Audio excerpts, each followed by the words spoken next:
Urang Sunda korban Bang Emo, korban Bang Keliling, korban pinjol. Tapi kita mengklaim diri sebagai provinsi yang religius. Klaim kita provinsi religius di mana? Erosi duit renter 10% di akaran.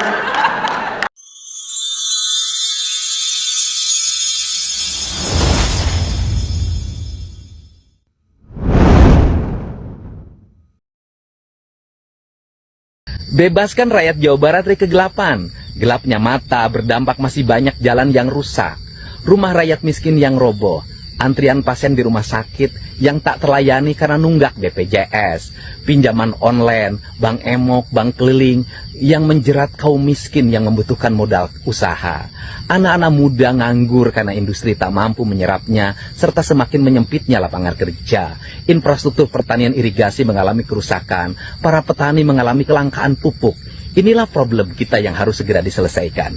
Khusus untuk koperasi, kami menyampaikan ini bahan koreksi dan bahan pidana ke depan. Saya nyampaikan kemarin ke kantor wilayah BI. Di berbagai daerah, itu apalagi di dekat perusahaan-perusahaan, pasti ada koperasi namanya KOSIPA. Koperasi simpan pinjam. Kalau orang Kerawang pasti senyum. Kelihatannya seperti koperasi, tetapi sesungguhnya itu adalah rentenir yang berbajukan koperasi. Tidak ada anggota yang nyimpan uang di situ. Yang ada adalah yang pinjam. Jaminannya biasanya ATM para pegawai pabrik, para pensiunan. Dan kemudian negara ruginya dua. Mereka memasang tarif bunga 10%. Mereka tidak bayar pajak. Sehingga di Jawa Barat banyak orang yang datang tiba-tiba punya uang 1 miliar, asal mau gebrak-gebrak orang, dalam 1 bulan dia tergaji 100 juta. Dan itu melahirkan orang cepat kaya. Orang cepat kaya ini melakukan kekerasan kalau nagih. Dan kemudian mereka tidak bayar pajak. Rugi perbankan yang dibayar pajak dengan bunga rendah. Manusia Sunda yang kaya raya itu adalah manusia yang tidak kekurangan sandang dan pangannya, tidak kekurangan gizi dan proteinnya. Dia memiliki peternakan, perikanan, dia segerba punya, tapi dia hidupnya nyaman. Apakah manusia hari ini Sunda itu hari ini mengalami itu? Urang Sunda korban Bang Emo, korban Bang Keliling, korban pinjol. Tapi kita mengklaim diri sebagai provinsi yang religius. Klaim kita provinsi religius di mana? Erosi duit renter 10% di akaran. Itu fakta. Saya ini ngomong fakta tentang orang Jawa Barat. Udah penyakit kita bukain, kita perbaikin. Udah jangan klaim religius terus, religius.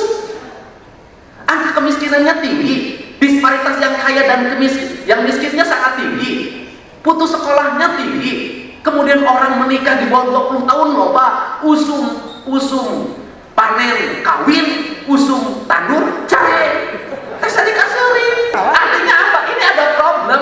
Berapa yang pergi menjadi TKI di Malaysia, berapa jadi TKI di Arab, berapa itu fakta, berapa korban kekerasan majikan ketika kerja di Timur Tengah, berapa itu fakta. Mari kita perbaiki, sudah jangan klaim diri terus, kita benahi. Penyakit nggak bisa diobati kalau tidak didiagnosa.